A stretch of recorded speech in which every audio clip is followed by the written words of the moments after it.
Okay, it's 6 p.m. I'd like to call to order Planning Commission meeting for today, April 27th, 2022. Can we get a roll call, please?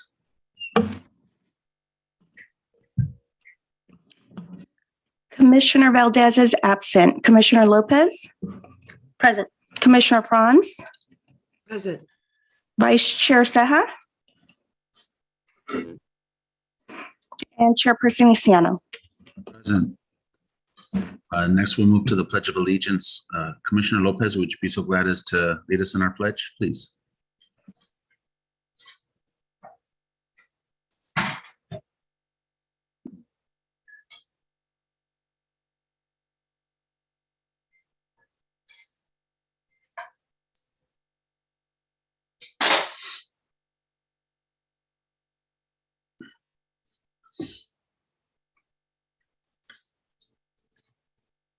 Thank you. Vanessa, can you hear us? We cannot hear anyone in the chambers currently.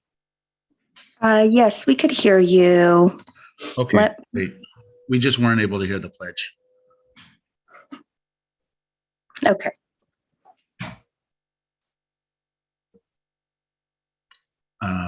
Okay, Vanessa, do we have any public comments for items not on the agenda, either virtually or in person? There are none. Okay, being that there are none, we will go ahead and move on to public hearing items. First item is 4.1 tentative parcel map for Fiesta Kia. Do we have a staff report?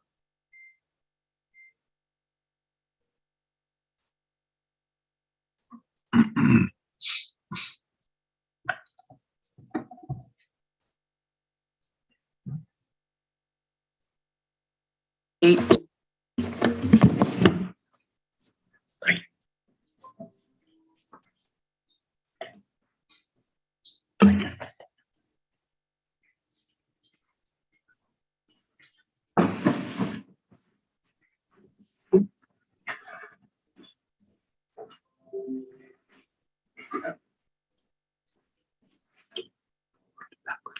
you.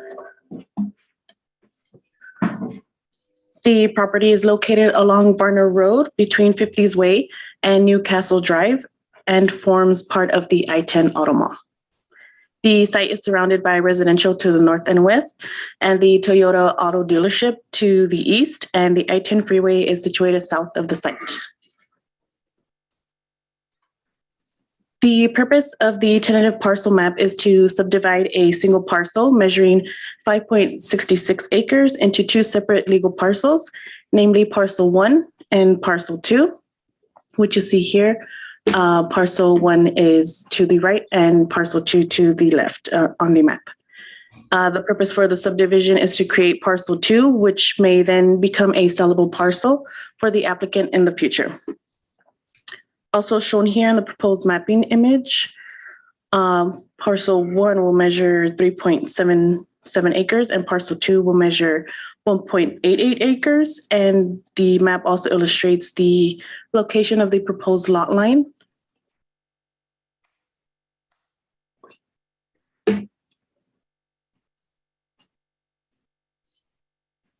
Presently, Parcel 1 of the overall project consists of the Kia auto dealership, which is currently under construction. However, that project was previously entitled and approved and is not part of the subdivision consideration. As mentioned, Parcel 2 will serve as an option for the potential of a future development, which will require separate entitlements and a conditional use permit upon development.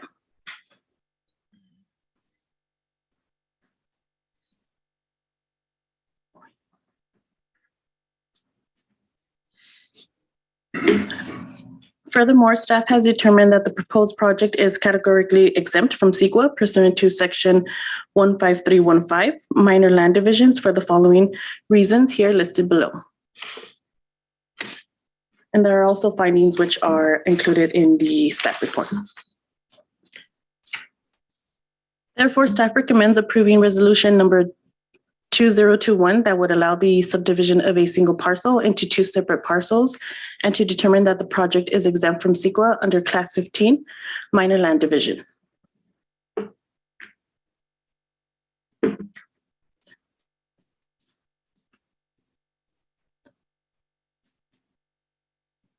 Okay, does that conclude the report?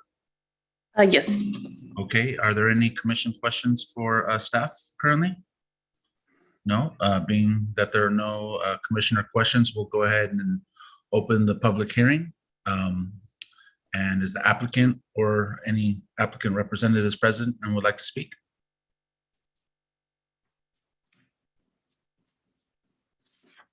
Yeah, To my Paul Thiel's here. Just nothing to say except that I'm here. Okay, thank you, Mr. Thiel. That being said, are there any public comments on the item, Vanessa? there were none received. Okay. Okay, if there's nothing further or any further staff clarification, we'll go ahead and close the public hearing. Commissioners?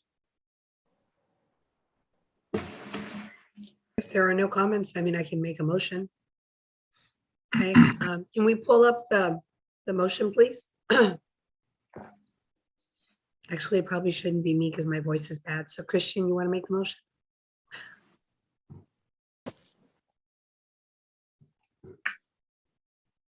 Okay, I make the motion to adopt resolution. Excuse me. Move to adopt and recommend resolution number 2021 of Planning Commission of the City of Indio, California, approving tentative parcel lot number 38293.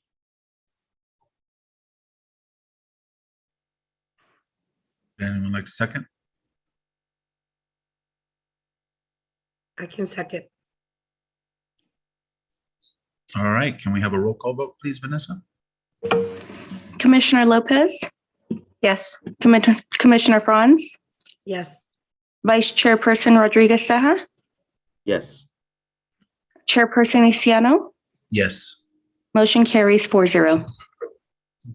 thank you very much. Next item 4.2 is regarding resolution number 2023, recommending to City Council the amendment to Chapter 159 to allow cannabis storefront retailers and cannabis non-storefront retailer businesses in commercial land use districts. Can we have a staff report, please? Yes, thank you, Chair. Good evening. Kevin Snyder, Director of Community Development. For the record, there is no PowerPoint for this item, so should the Commission wish to make any sort of recommendation, I would ask that you refer to the staff report with the recommendation included therein. So this evening, the Planning Commission is being asked to consider possible amendments to the zoning regulations, Chapter 159 of the Indio Municipal Code, pertaining to certain allowances for the conduct of cannabis storefront retailer and cannabis non-storefront retailer business activities in the city of Indio. As the Planning Commission is aware, in 2017, the city adopted regulations prohibiting cannabis activities in the city. However, since that time, there have been changes throughout the valley. A number of cities have allowed cannabis. There also have been conversations going on with the city council going back a couple of years now, where the council has talked about the potential allowances for cannabis activities in the city. Most recently, the Planning Commission and City Council actually held a joint study session on March 2nd of 2022 and discussed the potential allowances. Now, I do need to distinguish between what the Planning Commission heard that evening relative to the joint session. There was discussion on Chapter 123, which is what we call the regulatory ordinance for cannabis regulations. That is not under consideration by the Planning Commission this evening. Your area of review and possible recommendation is limited to Chapter 159, which is zoning. So I just want to make sure that the Commission understands and the public understands that the regulatory ordinance, Chapter 123, that will be heard, reviewed, and decided upon directly by the City Council. So for those that are interested in the regulatory ordinance, that would be held at a future date and would be noticed therein. As I mentioned before, the city has a current prohibition on the conduct of cannabis activities.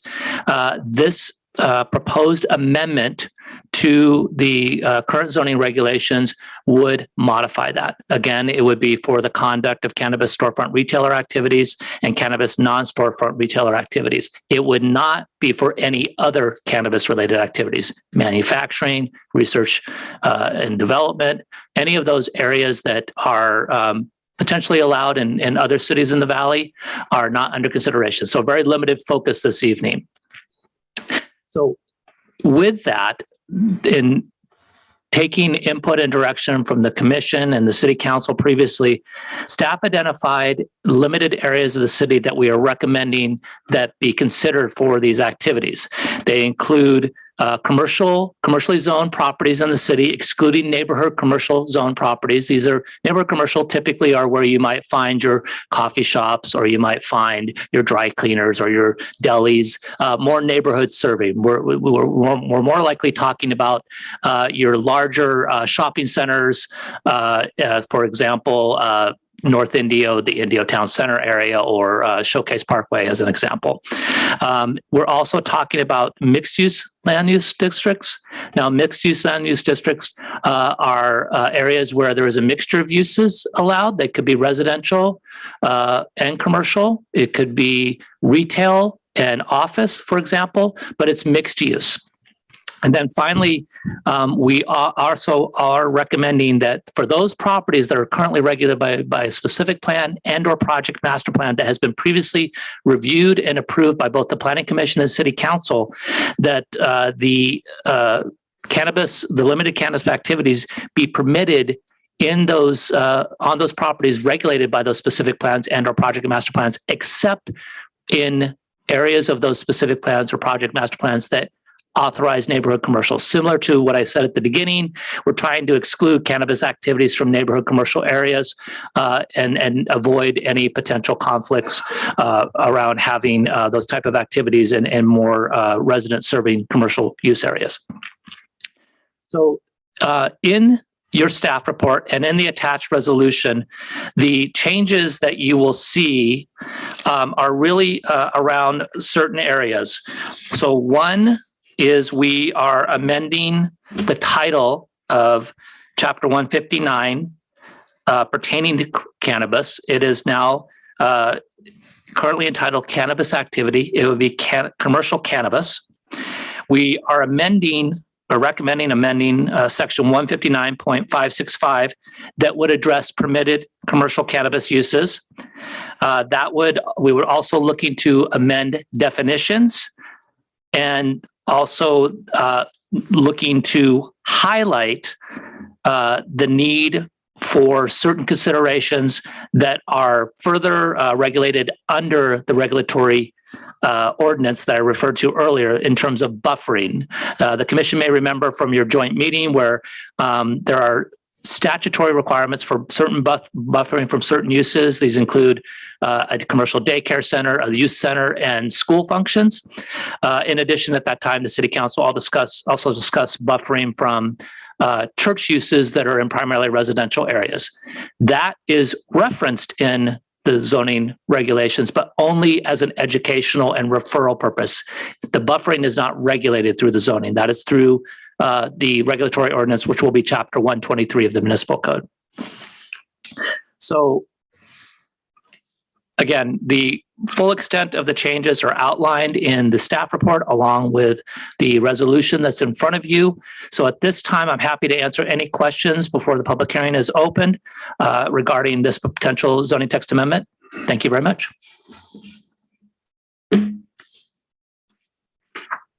Thank you, Kevin. Commissioners, do we have any questions for staff?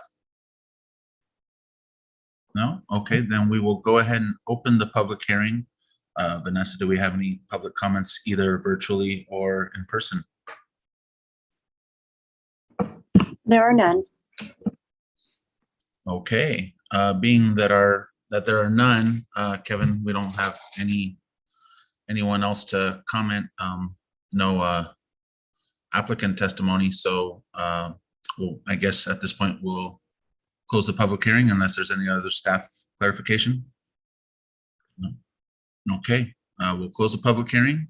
Commissioners, anyone? Please. I just want to make a quick comment, and I know this has been a long time coming. And the council's been very careful about how we handle cannabis in the city of Indio, and I do appreciate all the work that's been done by staff and everyone around to make sure that we are doing what we need for our residents, but in a managed and professional format, which I think we have done with this ordinance and with the one that's coming up with city council. So thank you. Thank you. Would anyone like to make a motion? I can go ahead and do that, and just to echo Commissioner Francis' comments as well. Wonderful job, staff. Can we put up the resolution? Well, actually, I have it here. I'd like to make a motion to adopt resolution number 2023, recommending to the City Council the amendment to Chapter 159 zoning regulations of the Indio Municipal Code to allow cannabis storefront retailer and cannabis non-storefront retailer businesses in commercial land use districts, except for neighborhood commercial zone mixed land use districts and on properties regulated by a specific plan or project master plan. A little further than needed.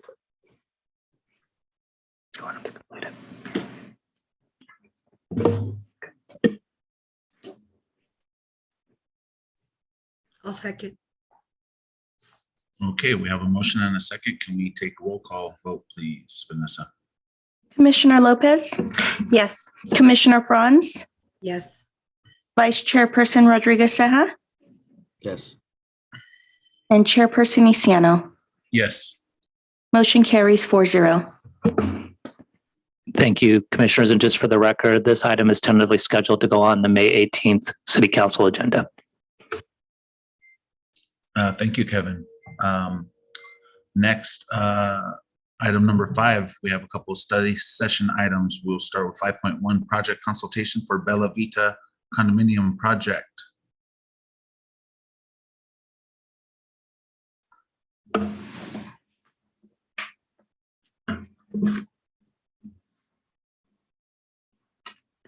Good evening, Commissioners. My name is Alyssa Suarez, Acting Senior Planner with the Community Development Department. I just want to emphasize that this is a study session format only and no decisions are being made on this project. This is item 5.1, project consultation for Bellavita residential condos. This project is located at 81520 Avenue 42 in North Indio. It is directly north of Avenue 42 and west of Monroe Street. It is also surrounded by vacant land to the east and west of the project site. The parcel is currently vacant and 10 acres in size. It has a general plan land use designation of mixed use neighborhood, which allows a density of up to 40 dwelling units per acre. It is also regulated under the Gateway Specific Plan, which has a designation of residential village medium with a density of up to 10 dwelling units per acre. So this is a conceptual site plan that has been prepared for this project. The developer has went through a formal preliminary application process through the Development Review Committee. However, based on those discussions with staff and new business partners, the developer is seeking the Commission's feedback on the concept of the project as they work on revising their plans and preparing for formal entitlement submittals.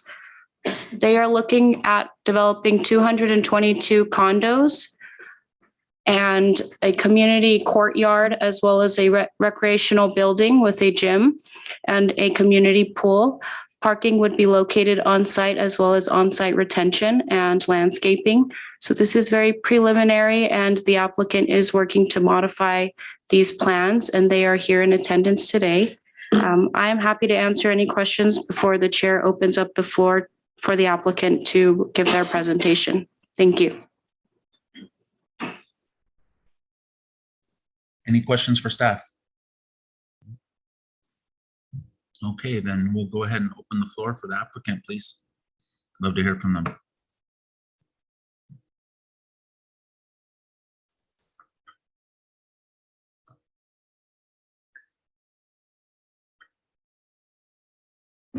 Thank you.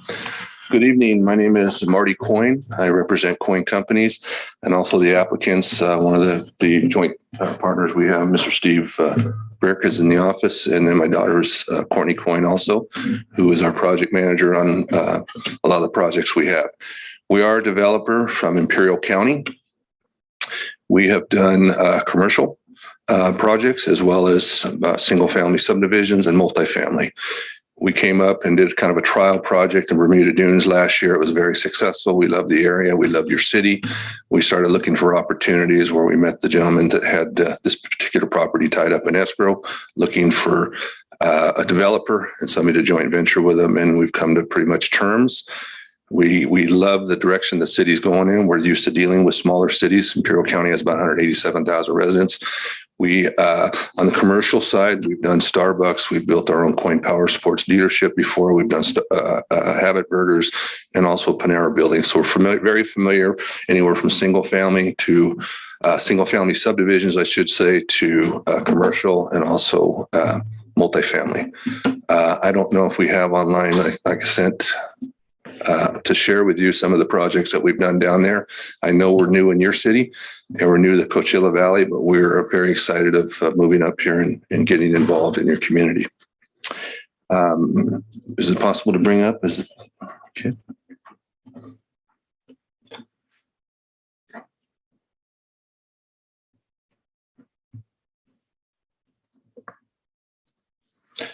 So the goal tonight is come before the Planning Commission, whereas we were invited by Mrs. Suarez to get some input before we come up with final finalization of the package to submit for final approval. I think it's always great to do these type of what we call them down there and down south is kind of pre-application meetings, try to get input from staff, Planning Commission, and sometimes council members as well. So we like the area because it's new, it's growing, a lot of open land around. Our goal is to acquire some of that additional land and do some single family subdivision as well. Like I say, we had great success in Bermuda Dunes, which was really, I guess, what do you call it, unincorporated area of Riverside County. We worked with those folks well and did really very well. So our goal, after looking at the plan that the original applicants submitted and went to the DRC development review, I had a little bit different opinion, and I don't know. I'd love to hear what Planning Commission thoughts are. But in an area that has so much open space at this point in time, they had originally developed a 4-story condominium project, and I feel 4 stories was probably a little bit too much, and felt that we can go back and do 2 stories, which is more common. It's a little bit difficult sometimes to either lease or sell when you're talking about 3 or 4 stories up anyway. I think we just recently built 183 units on about 6 acres, very successful, and it's worked out very well. And we feel we can make it work at that level and make it a little bit more attractive to the area, especially with some single family homes on the north side. So our goal is to stick somewhere around the 220 units, even though the zoning to meet the general plan goes upwards of 40. Our flavor has kind of been in Imperial County is somewhere between 25 and 32 units the acre. We're able to make it fit. We're able to have amenities, whether it be apartment homes or condos for the tenants internally, recreation, community rooms, dog park areas, playgrounds, walking paths, all those kind of things. And we think we can fit it in with those kind of densities. The other thing too, of course, I know it's very important in Imperial County, as I'm sure it is with your city, trying to meet the state housing elements. And we feel we can jump right in. We're excited about this project. Our goal is to start in 2023. Always things that's really important to us as a new developer coming into town is make sure that we have a business-friendly city that's open to development, open to grow, so we can work together to achieve the same end results. You can it'll move your house, the needle on your housing element requirements by the state of California, bring in some first quality, what I call kind of our multifamily, be it apartment homes or condos, is we're trying to make it as affordable as possible, but all of you have probably heard what the building material prices are these days. But our goal is to stay mid-market. So not super high-end luxury and not low income. There's enough low income people, it seems like they're building, that are federally funded and state funded. Our intent is not to use state funds or federal funds to build this project. I wonder if I can interrupt you and get you a mouse so you could scroll.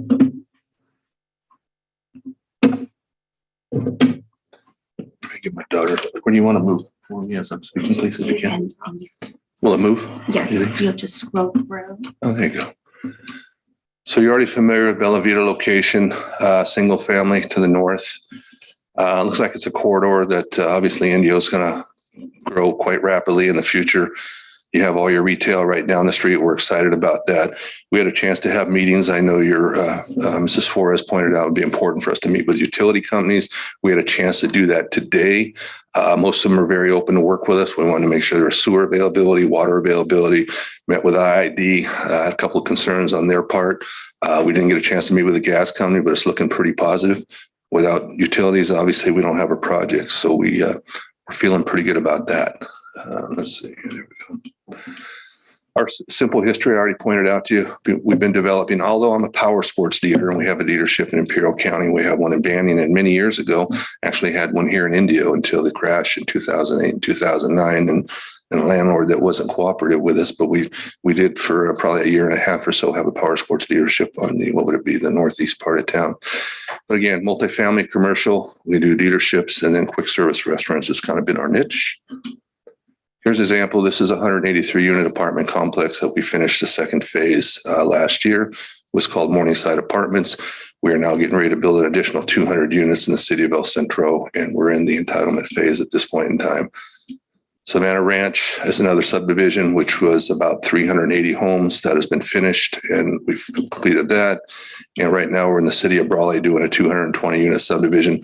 Our niche and specialty, and I think I heard the city actually has some expired tentative maps. Our niche for the last 4 or 5 years is actually going in and rescuing abandoned projects that were abandoned in 2008, 2009. Some had tentative maps expired, some had not. And we've done very well, and we're finishing up a project. And by the end of December, again, 220 units in the city of Brawley. Pretty much entry level to mid market on those. This is our dealership that's on about 5 acres in the city of El Centro. We're a regional dealership. We have 8 franchises. And as part of this, when we bought it and built this new dealership in 2017, we did a parcel map, and we put a Starbucks, a Habit Burger, and a Panera Bread on that property. That's right at the freeway entrance. And we had a little bit of participation, sales tax participation with the city, because it was kind of a dead area and an abandoned old car dealership at the time. Freeway sign, there's our Starbucks, there's our Habit Burger that we built. The project I talked to you about in Brawley, they built 18 houses before the original developer abandoned that in 2009. So you can imagine homeless camps, kind of a dump, and weeded out. So that's what it looked like when we started. And as we roll towards the end of the project, that's kind of what it looks like as we stand today, as we finish up. So we just wanted to make sure that you guys, meaning the city of Indio, is confident that you had a developer coming into your community that's very capable of accomplishing hopefully the same goals as what the city is looking for. So overall, this concept here is subject to change. Like I said, the original partners on this project started at ground zero with, I believe, an architect out of Los Angeles. I'm used to dealing a little bit smaller communities, a little more sensitive to single family homes in the area. And I think we can come out with a little bit more viable project, not exceeding 2 stories. I think 4 stories, in my opinion, it may be different here at the city, but usually 4-story apartment projects are typically infill projects in downtown areas where land is very limited. And I'm a believer more of staying in 2-story. And I think most residents that live there, their max is usually 2 stories as well. Just some thought concepts on floor plans, probably not a big deal. And I think that's it as part of the project. But that's it. Double check my notes here. We did have a chance to have a quick brief meeting with Alyssa Suarez, one of your planning folks last week. It was very friendly.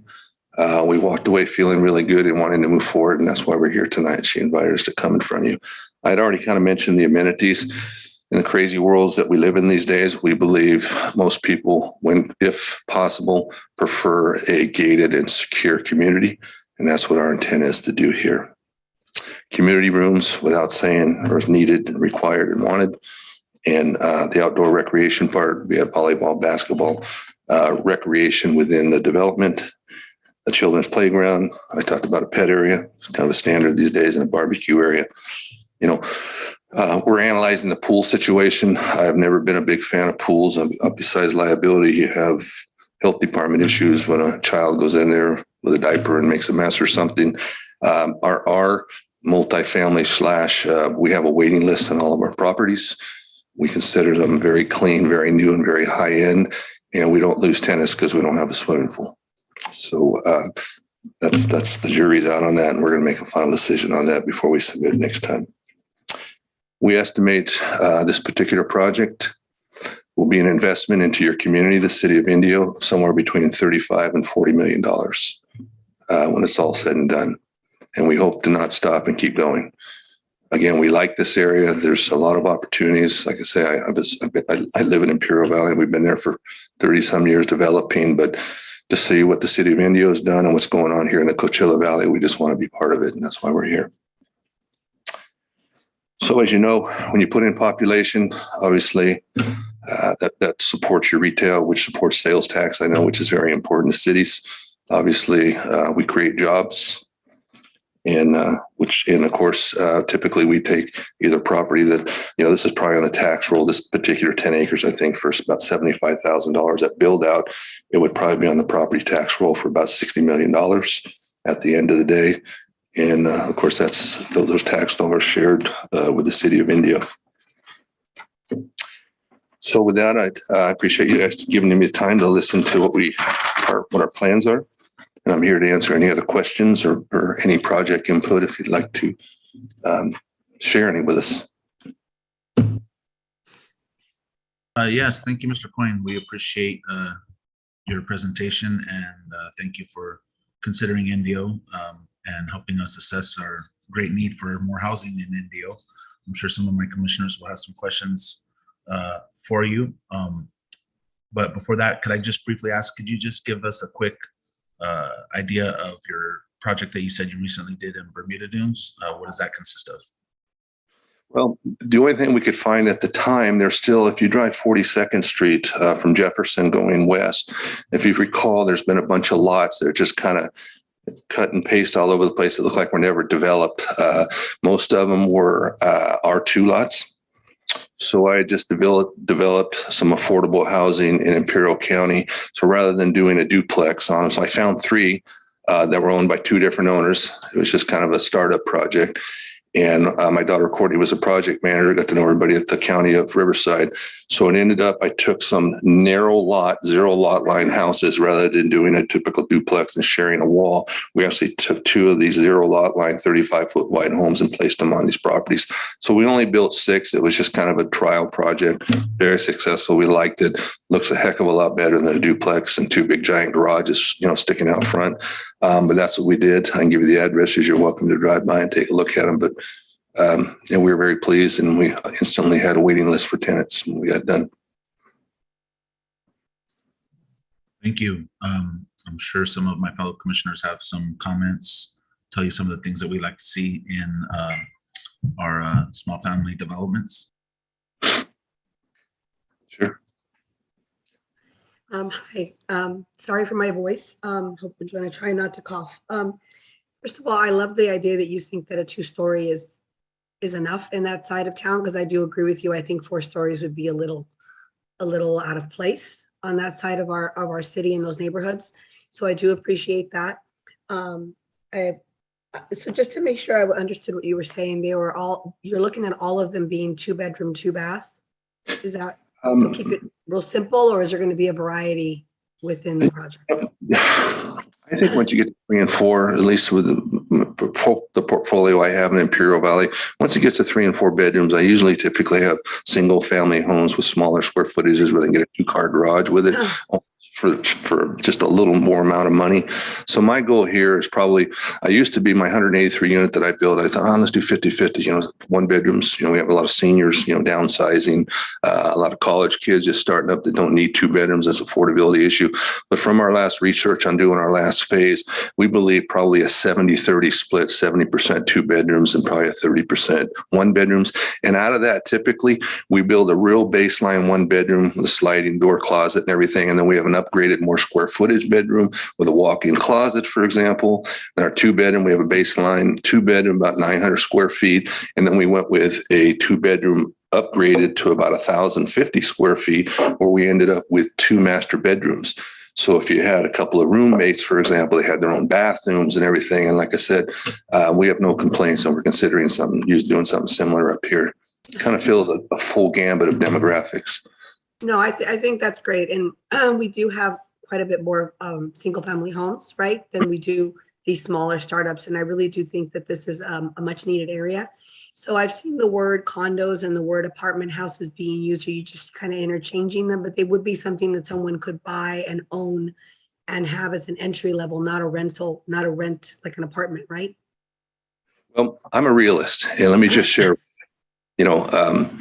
unfortunately, if you're familiar with this business, anything condos, associations, or any of those kind of things spells out attorneys, construction defect litigation, and it just kind of smears the reputation of the community. In the state of California, you have a 10-year latent statute of limitations, or statute of limitations, where anybody, if they have a piece of crack stuck or anything else, they can file a claim and get free money. So probably on this one, we would go in the direction of apartment homes, and maybe when that 10-year may come up or there's a need, depending on a lot of different things, the economy, the demand, all those things, the market, maybe at some point down the road. But keep in mind, I would love to have some land right next door to it. If you follow the real estate market nationally, the latest, biggest asset class in real estate right now is build for rent. And I just finished building an entire subdivision for rent. So that moving from that 2-bedroom, you can come in and rent a home for me. That's a 3-bedroom, 2-car garage without having to make the commitment of long-term purchase, a decline in value if you go into a recession. So they're saying a lot of the younger generation don't even want, and even older generation don't even want to own a home these days. That way, the 30-day notice, they pick up and they run and they go. But anyway, getting back to the apartment thing against a condo, I think there's a huge need, from my experience right now, for apartment homes, probably as well as condos. But condos are getting pretty darn close to $400,000 or $500,000, and it really takes a lot of people out of the market. So I think our intent going in would be apartment homes with the possibility of selling them as condos later. So they would start off as a rental and possibly be available for purchase down the road, but they wouldn't be an entry home for someone to be able to buy. We may offer home at least sales throughout the same price of higher end condos right next door if we continue to acquire the land. We want to fill every void and every gap in the market and be competitive across the board when it's all said and done. Okay. To give you an idea of what we've discussed in the recent past is, I understand your comments about a pool. There are more risks. Not what? I'm sorry. There are more risks with the swimming pool, so I understand your comments with that. If the swimming pool is something you're not going to do, I really would encourage you to have other types of outdoor activities for the youth, Absolutely. whether it would be basketball courts or half courts, or I don't know, all sorts of interesting things, but make sure there's a lot of activity for them. I'm also very big about having outdoor living space. So making sure there's patios, or, 9 months out of the year, or maybe 8 months out of the year, the weather's pretty good, and we want to encourage physical activity.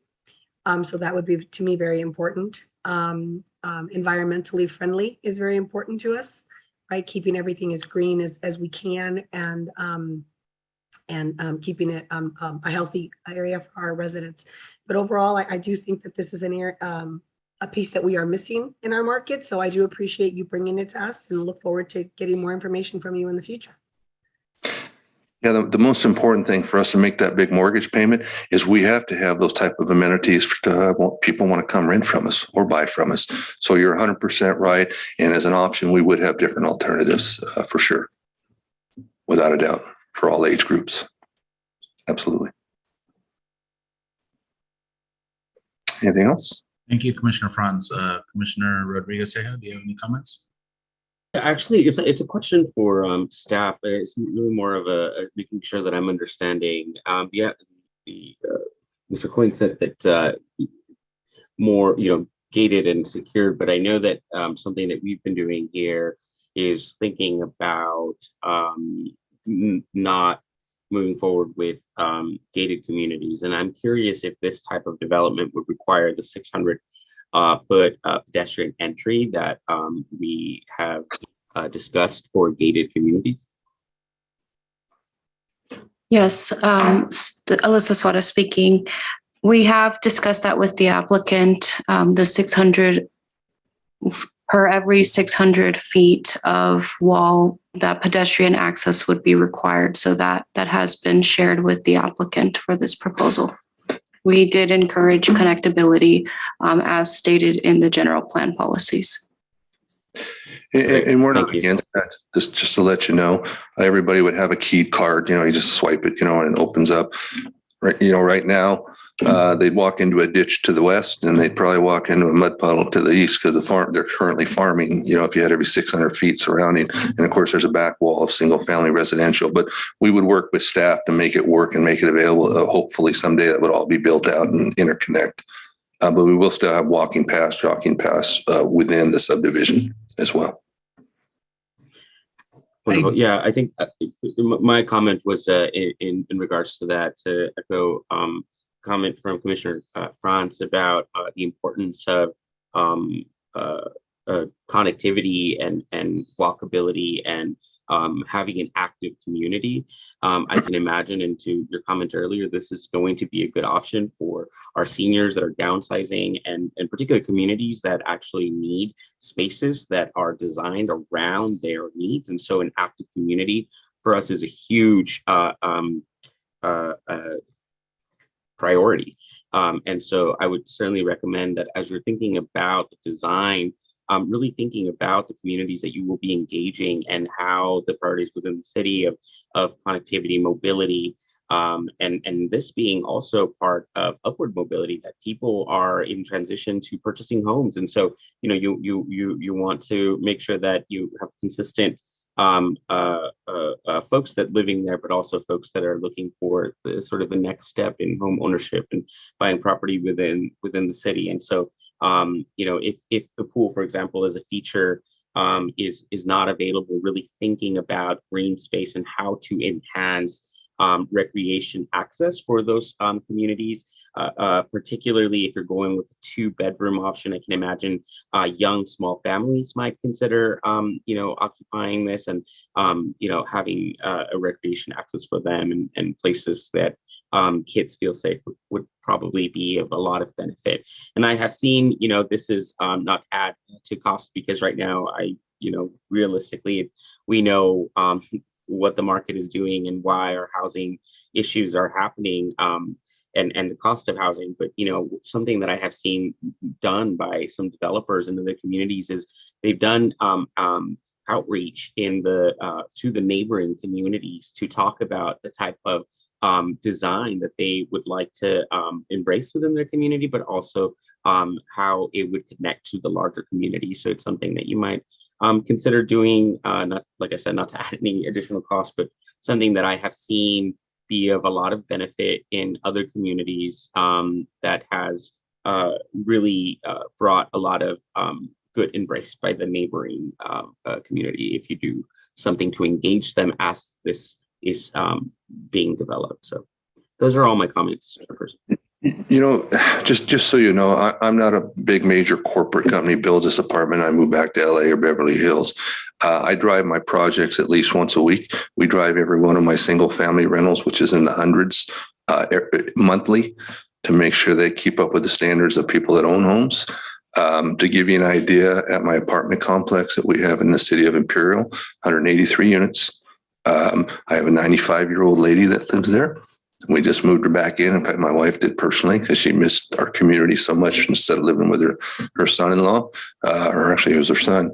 At the same time, we have children. So what we've done is working with them, public transportation, getting them to the Walmart down the street. I mean, so we're personally involved. I'm not just a corporate guy, build it and leave kind of thing. And my wife is, my family is, my daughter's my project manager. So we're a little bit different than you may see. And so we're already engaged in that. And there's no reason why we wouldn't do the same thing up here.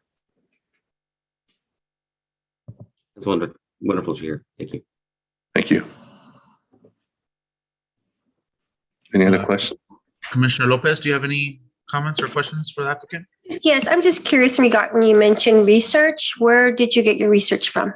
In regards to? The project, you said you did some research. Was it for this county, the city, or is it based in Imperial County? Well, because we spent the last year up here building those houses I met on Bermuda Dunes. And I actually have grandchildren and stepchildren that live in the city of Indio. Okay. So we're up here often. So when it was personal research, our intent probably before we go to market on this, also we'll do a feasibility study and we'll actually hire a professional firm that'll check rental market demand, occupancy levels or vacancy levels, just to make sure we're making the right decisions.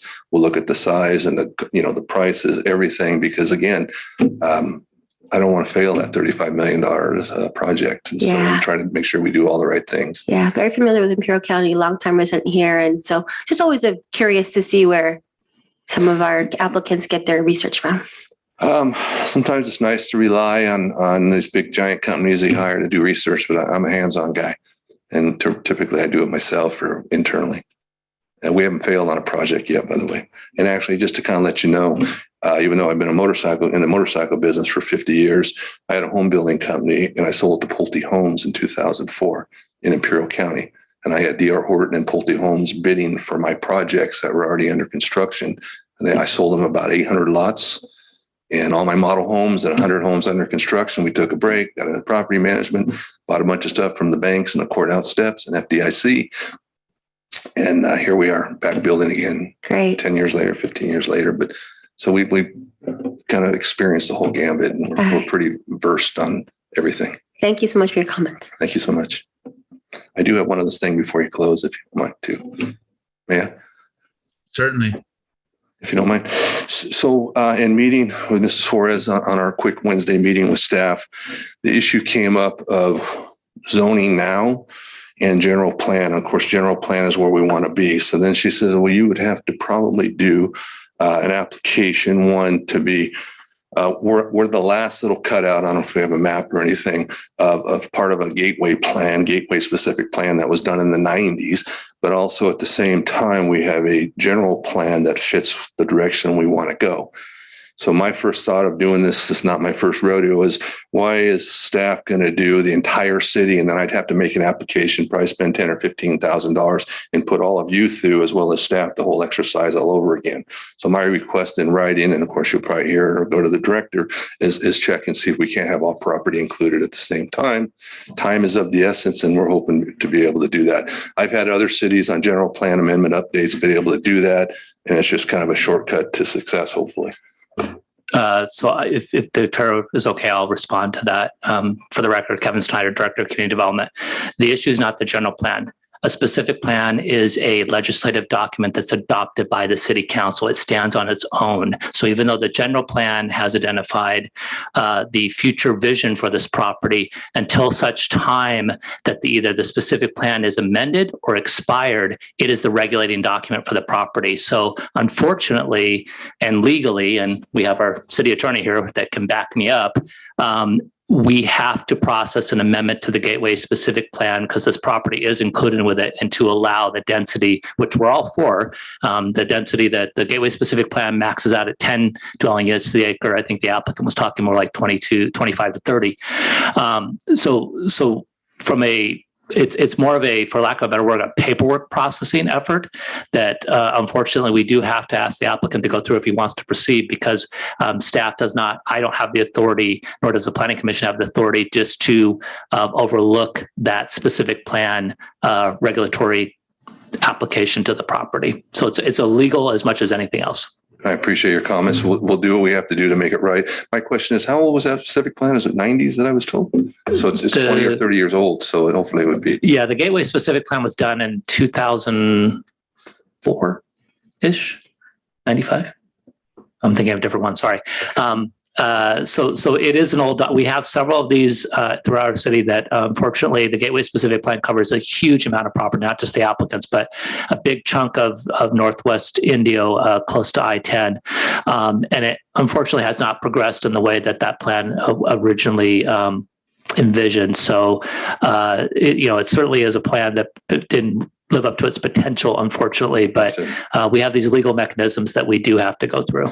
No problem. As long as I know I have staff and city support, whatever we have to do to keep it the right way, we'll be happy to do it. Thank you so much for your comments. And Any other questions I can answer for you? And hopefully maybe sometime we'll get some retail back in your city as well. I think all the commissioners have spoken. One thing, when you do bring a plan to staff, we do like to see with condominiums or apartment homes as much covered parking as possible. If you just keep that into consideration, and drought tolerant landscape, of course, but also some hardy shade trees that will help provide shade for the common areas. We're all about that. We make sure every particular unit has a shaded and lighted shade area.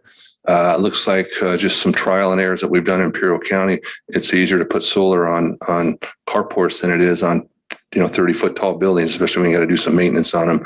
So I think on this particular project, that'll be our intent as well.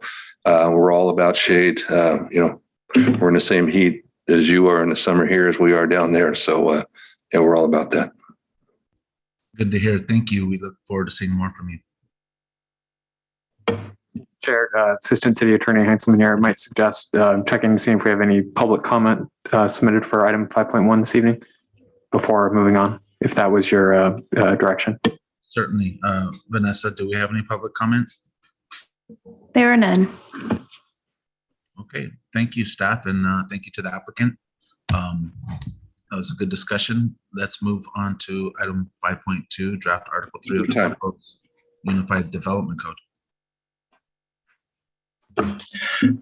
All right, so Planning Commission, we are now on our 5th of planned 6 meetings and talking about the draft zoning code update. And this evening, we're going to be talking about Article 3. So I believe Simran and Alessandra are somewhere out there. Hopefully they're joining if they have not already. I texted them a little while ago and said, you have to join now. They didn't make them sit through the earlier part of the meeting, but they should be with us in a moment. So as the commission is aware, but to reiterate for the benefit of the commission and the public, we are going through study sessions with you on different articles of the proposed Unified Development Code, which is colloquially referred to as the zoning code update. The plan for these study sessions is to give you early previews of the draft regulations, get your feedback, your thoughts, your ideas, and concerns as the team moves further to bringing back the formal package for consideration for you. This evening, we're going to go through Article 3, and Alessandra and Simran are going to take the lead on that. And then we're going to give you about a month break. And we're going to come back at the end of May and talk about Article 6, which is going to be the process and procedures element. In between, at the request of the commission, on May 11th, we will have what I term a philosophical discussion on planning commission review versus staff or level or administrative review. So we'll have that conversation, but we will let our consultants have the night off, and that'll just be staff and the commission. So at this time, I'd like to turn it over to Simran and Alessandra to lead you through the discussion this evening. And thank you for being present this evening, and we look forward to a robust discussion.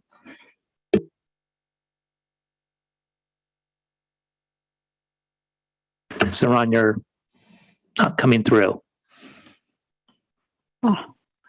Good evening, Chair Isiano, Vice Chair Seha, Commissioner Franz, and Lopez.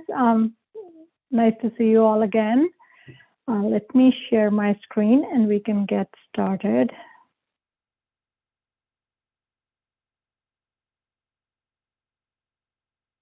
There we go. I think you can see my screen. All right. As Director Snyder just mentioned, we are here today to overview Article 3 of the Unified Development Code. This article covers the citywide regulations, the general development standards that apply, and we'll get into more detail of the contents in a minute. And then we are here to answer any questions that you might have on what we are presenting and the document that you have had access to over the last several weeks. So again, briefly, the zoning code update is a comprehensive update of chapters 150 and 159 of the Indio Municipal Code.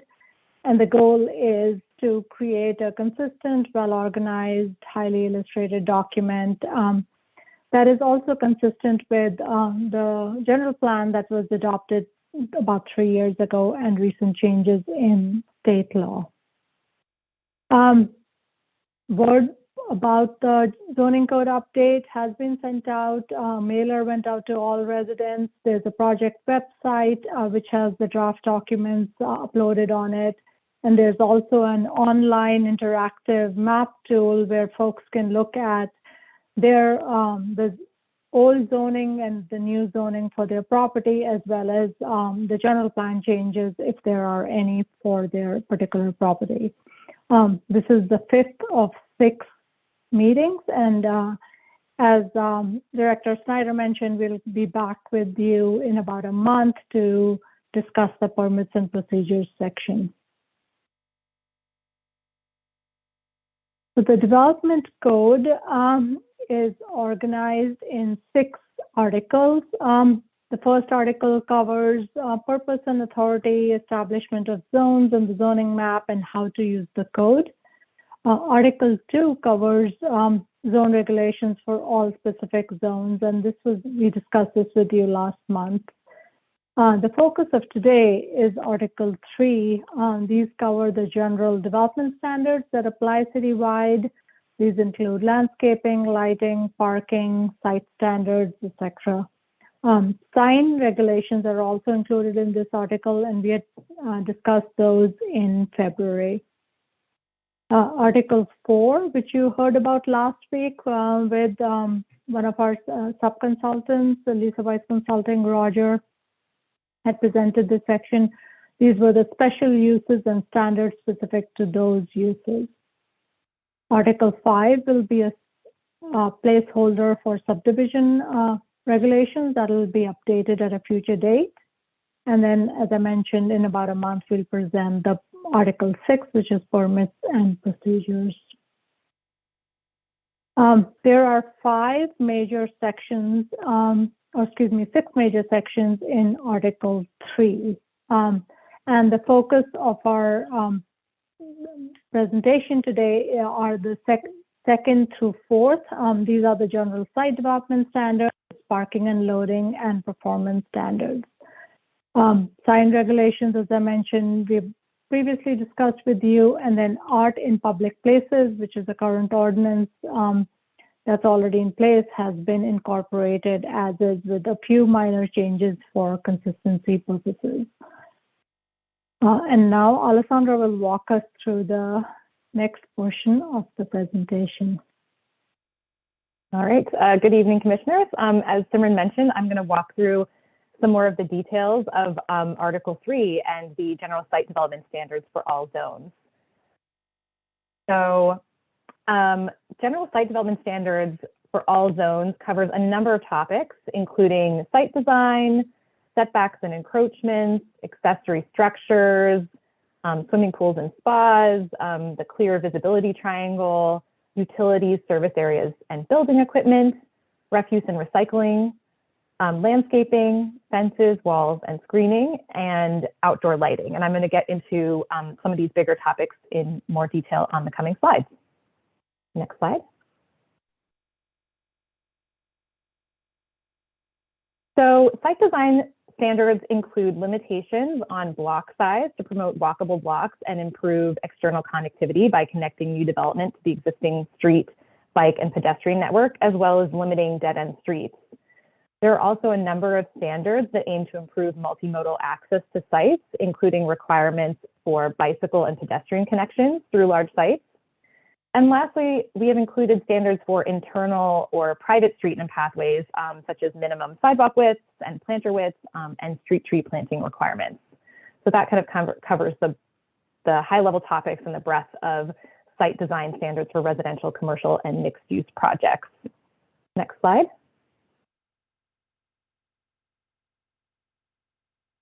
This section of the general site design standards addresses the location, design, and screening of utilities, service areas, and equipment. All new utility boxes and equipment and utility connections shall be undergrounded as feasible in the city. Service areas and equipment must be located on non-primary frontages to the rear or side of buildings so that they are less visible and do not impact the pedestrian experience. And they must also be screened with fences, walls, and or opaque landscaping. We also include a number of detailed standards for refuse and recycling enclosures in the code, including requirements for resident and vehicle access, compatible design. So for example, ensuring that the style, materials, and colors are similar to those used on the adjacent primary buildings, as well as maintenance requirements. Next slide.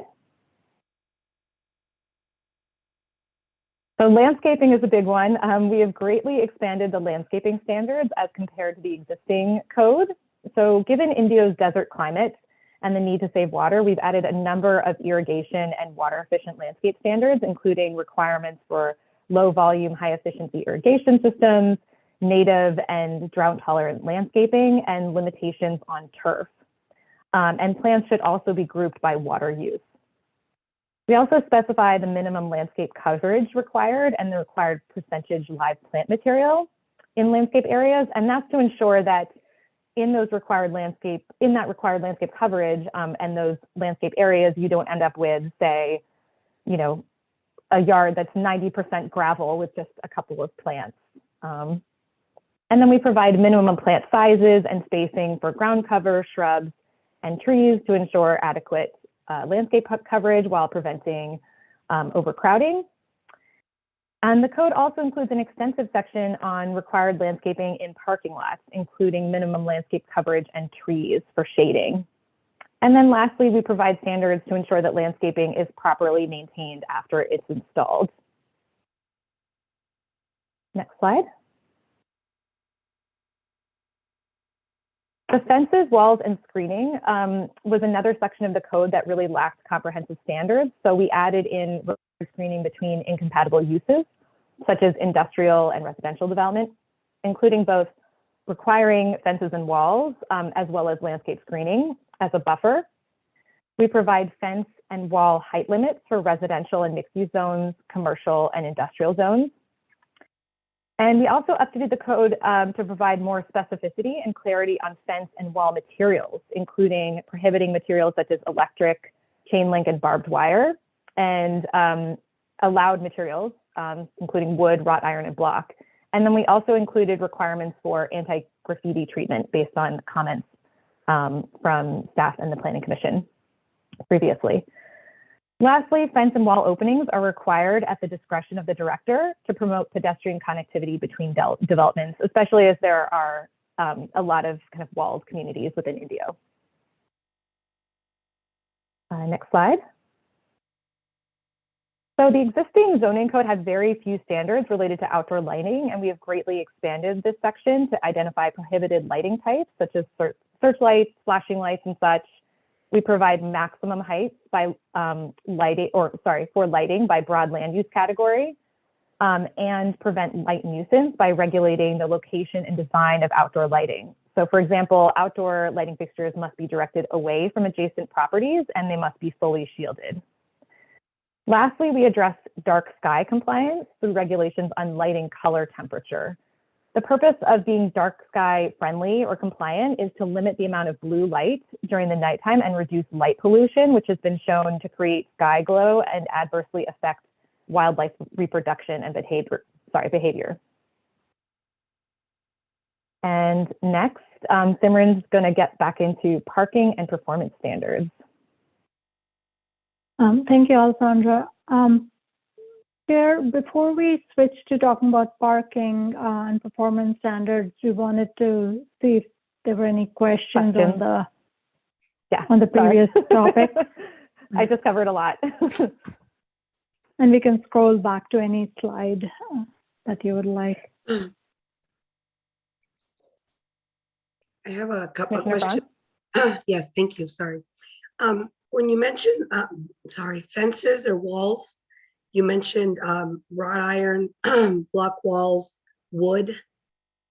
Wood doesn't do very well in the desert. I really don't think wood should be something that is allowed in our area. It does not it does not last for a long period of time. It needs a lot of maintenance and care. And after a while, it just really just doesn't hold up. So that was the first thing I caught up. I know a lot of the people out here use something called Aluma wood, which is a vinyl siding, and that does really well in our desert heat. So that would be, I mean, to me, a good replacement, but I really don't think we should encourage wood fencing in the desert. The other question I had is you mentioned, you know, all the requirements for landscaping and drought tolerant and all that, which is phenomenal. Can I assume, or maybe I should never assume, that whatever standards we put in here were done jointly with the Indio Water Authority to make sure that we are meeting all the city's other water rules and usage? This is Kevin. I'll jump in. Yes, they're aware, and we, in fact, I would say that a lot of the impetus for these has come from them as a part of our overall water conservation program for the city, and this is also consistent with the landscape standards ordinance the city has previously adopted. So the short answer is yes, and it will help the city continue on the path to be appropriately focused on water conservation, which is led by IWA, but is reflected in large part through the development approvals that come through the commission and staff. So the short answer and the long answer is yes. Okay. Would it be useful to maybe mention that in here, that this was designed in conjunction with our Indio Water Authority, and encourage developers to connect with IWA early on, maybe? I mean, I'm just trying to make sure we all stay on the same page. Sure, we can certainly add some references. Just a couple of things. They are involved in, so for example, our development review committee process that was referenced earlier this evening, they're involved in that. They are part of the development review process. So when a recommendation comes to you, the commission, they are part of the reviewing group that does that. And so there's, I would say, significant involvement by the time it gets in front of the commission. They've had the opportunity to weigh in early before they even formally submit, and then through the formal submittal review process. Perfect. I think that's great. The only other question I had, and Kevin, you can probably give me a quick answer on this, is when it talked about, and I've lost the page, of course, like driveways and street sizes and minimums. I'm assuming that it's what we normally require now or more. I mean, we didn't go and make anything smaller, right? Like shorter driveways or smaller streets or anything like that. No, we did not. In fact, the city engineer reviewed the language and concurred with the language that was presented to him. I figured it was fine, but if I didn't ask, I'd probably kick myself later if I find out it was not there. So, all right. Thank you very much. Thank you. Any other questions? I have none. Any other commissioners?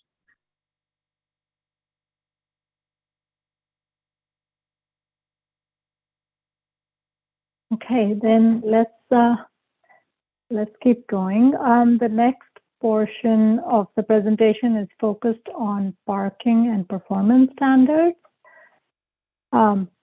So some of the key changes and improvements from the existing code include standardization of parking ratios. So for example, most ratios are now expressed as the number of parking spaces required per 1,000 square feet. This is for non-residential uses. This allows for an easy comparison of ratios between uses, and it's very easy for staff to calculate how many spaces are required for any development using straight math, so to speak. We've also provided ratios for a broader range of uses than in the existing code, which allows us to really tailor the parking ratios for each specific use. In the document, as you may have seen, there are several pages of parking ratios for very specific uses.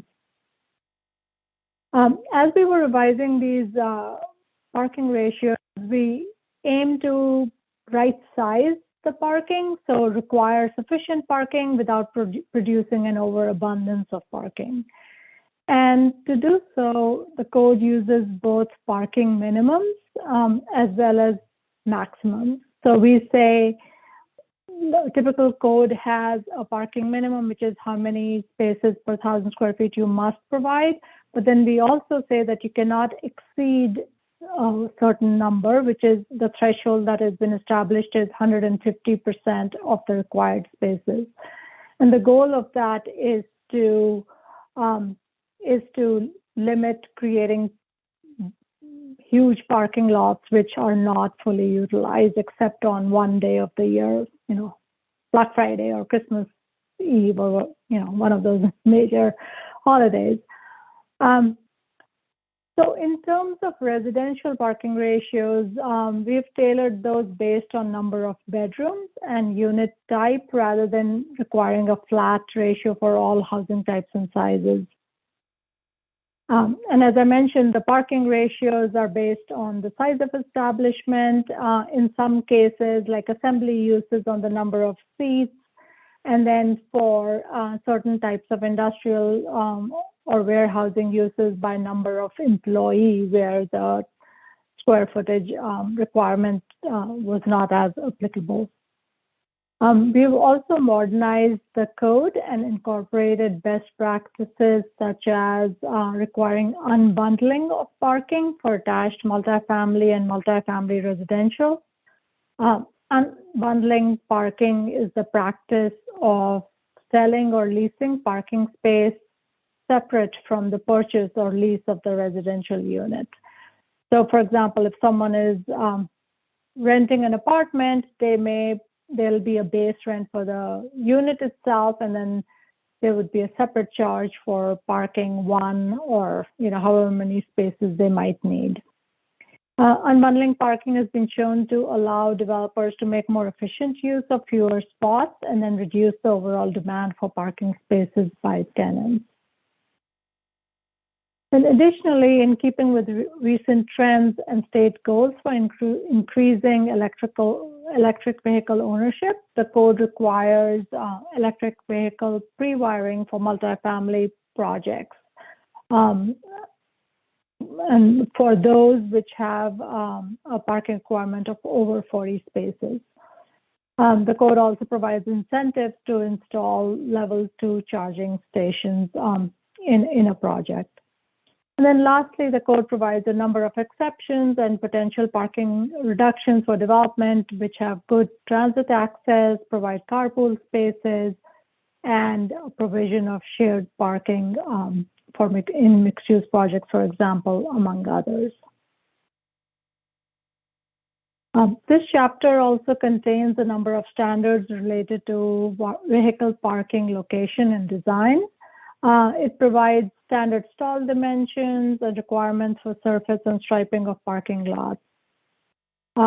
Included are provisions and standards for parking access and orientation. An example of this would be requiring that parking be located to the rear or side of buildings, reducing or minimizing curb cuts to reduce conflicts between pedestrians and vehicles. In addition, in terms of parking lot design, there's a requirement to provide distinct and separate pedestrian connections from the parking areas to the public sidewalk and building entrances, and requirements for including clear, safe routes for pedestrian travel. There are also a number of standards aimed at reducing the visual impact of parking, including design and screening requirements for both structured and surface parking lots. Given India's desert climate, we have also included a standard to mitigate the heat island effect caused by large amounts of impervious surfaces, which can greatly increase ambient surface temperatures. 50% of the parking areas not landscaped shall be shaded, paved with light-colored materials, or a combination of shading and light-colored materials. The existing code contains minimal requirements for bicycle parking and facilities, and we have updated the code to require both short-term and long-term bicycle parking spaces for multifamily residential, educational uses, and other non-residential uses that generate employee, visitor, or customer traffic. The code also includes design standards for short and long-term bicycle parking spaces, including location, dimensions, clearances, weather protection, etc. We've also included a requirement for bicycle repair stations in both residential and non-residential projects over a certain size. The threshold that has been established is either 50 units or a project with at least 50 employees. While we have not provided a separate slide to cover loading, the code includes requirements for loading spaces for non-residential uses, and we've generally maintained the existing standards with a few minor modifications. In terms of performance standards, we have established permissible limits for nuisances and hazards, and ensured that all uses provide necessary control measures to protect the community from nuisances, hazards, and objectionable conditions. This includes regulations on dust control and soil erosion, especially during construction, as that is a major nuisance that the city faces. Odor, noise, and vibration, especially in mixed-use projects, hazardous materials, fire and explosive hazards, heat, humidity, glare, and waste. Can I ask a quick question before we get away from parking? Yes. So I mean, totally love the fact that we're not going to encourage, tons of open parking the way we do now. So the only thing I want to make sure is that certain areas, like let's take the worst areas ever, like Costco, right? Costco parking lots are just, I mean, you take your life in your own hands, every time you go to Costco. So for something of that size, right? Or the Super Walmart on the north side, when I look at this, I mean, would these new standards have greatly altered or changed what that Super Walmart that is currently there now, what their parking requirements would have been if they would have built that when these new rules are in place versus when they actually built it? I'm trying to get a visual of if there's a major variance for something of that size or not. That's a very good question, and Alessandra, help me here. Yeah, I can look at the specific standard for developments of that size. I mean, it's a little hard to tell without knowing what the parking ratio was that they used for instance, like the existing Costco to compare it to. So if I knew that, I could. Yeah, I mean, you don't have to tell me now if you want to add that to your list of questions. I mean, we're still working on all this. If somebody can come back to me, that would be great. I mean, it would help me visualize. I'm trying to see this in my head. Yeah, so we have, sorry, I was going to say what the standard was for superstores, but. Go ahead. Okay. Yeah, so I was going to say superstores that we've defined as over greater than 25,000 square feet in size. We have 105 spaces required for the first 25,000 square feet, and then 3 spaces per 1,000 above 25,000 square feet. So we're kind of aiming at, a higher ratio for the first 25,000 square feet, and then a lower ratio for everything above that to kind of reduce and make sure that we're not using that same, because general retail is usually about 5 spaces per 1,000, but we don't want to use 5 spaces per 1,000 for like such an enormous, as you were saying, property, because that will get overparked. And then again, with our standards, they would have to have much better kind of pedestrian routes and access ways and pathways through parking lots. Perfect. I was looking for that and I couldn't find it, so that'd be great. And if I can just find out what it was for that store, the Super Walmart that we did, that would help me visualize a big difference. But thank you. I appreciate that. I can weigh in with a little bit of anecdotal information, just real fast. I applied a standard in another city of 125%, and we had a major retailer, and that took their parking count down by about 40% from what it would have been before that standard was in percent. So it can be impactful depending on, and they had a lot of parking, but the only time they never came close to filling it, even with the new standard, even around the holidays. The 4 to 1,000, 4 parking spaces to 1,000, or 5 parking spaces, that's based on an old financing standard. You could only get finance back in the day if you had that parking ratio.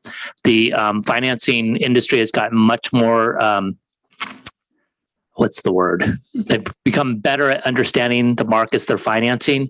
And so that is no longer in place. So I think what Alessandra provided to you is probably a more thoughtful and realistic way of measuring parking. And if I can just add, so 100,000 square foot super center would be required to have 330 spaces for the new ratio. Great. Now I just got to find out how many that super Walmart center has. Thank you.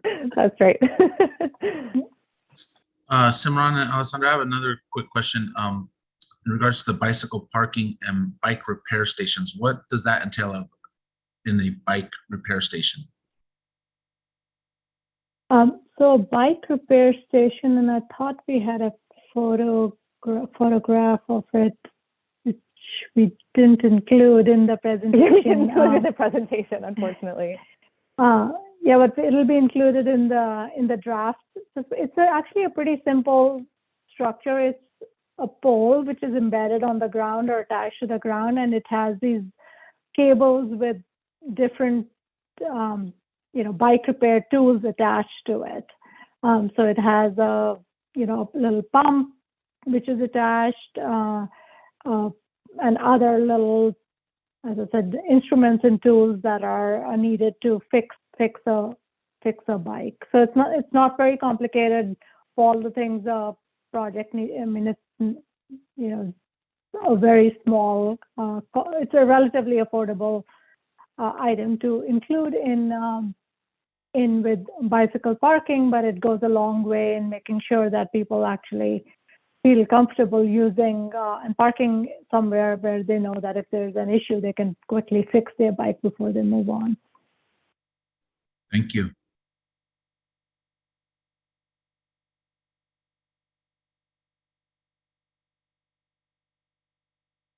Other questions on parking requirements? I don't think so. We can continue. Okay. Actually, that was the end of the presentation. We talked about performance standards, and that's it. We are happy to answer any additional questions that you all might have. And then, of course, if there's anyone from the public. Yes, Vanessa, do we have any public comments? There are none. Okay, being that there's no public comments, or are there any other commissioner comments? No. Thank you so much for your presentation, and I guess we'll see you later on towards the end of next month then. Look forward to that. Thank you again for having us here today. Thanks again so much. Okay, Kevin, so that's it for study session items. Are there any other staff items to discuss? There are not. Okay, any commissioner comments further than that? Okay, then being that there's no commissioner comments, we will go ahead and adjourn this to next planning meeting on May 11th, 2022. Thank you. Thank you.